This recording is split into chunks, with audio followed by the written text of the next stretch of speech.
ఉన్నతిని కృప చేత అది కదలకుండా నిలిచాను. హల్లెలూయా.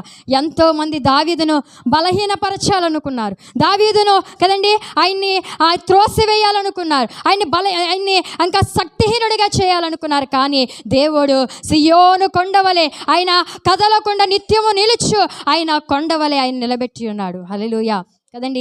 దేవుడు నిజముగా మనల్ని కదిలించాలని, మన పడద్రోయాలని మన శత్రువు మన అపవాది అనుకొని ఉండొచ్చు. కానీ దేవుణ్ణి మనం కలిగి ఉంటే, దేవుణ్ణి మనం పట్టుకొని ఉంటే, ఆయనతో నడిస్తే, ఆయనలో బ్రతికితే, ఆయనతో జీవిస్తే ఆయన మనకి విజయము దయచేయవాడు. హల్లెలూయా.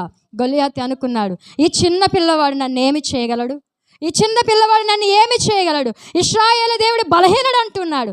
కానీ అట్టి బలహీనుడు అయినా ఆ దావీదు ఏమి చేస్తున్నాడు తెలుసా, యుద్ధము యెహోవాదేనే చెప్పి వెళ్ళాడు కదండి. అంతటి గొలియాతును 6 మూరల జానుడు ఎత్తు ఉన్న ఆ గొలియాతును కదండి ఏ బల్యము తీసుకొని వెళ్ళక, ఏ ఇటు తీసుకొని వెళ్ళక, ఏ వెపనము కూడా ఆయన వాడకుండా ఏమి చేశాడో తెలుసా, ఒకే ఒక్క రాయితో ఆయన కొట్టి చంపడం మనం చూస్తూ ఉన్నాం.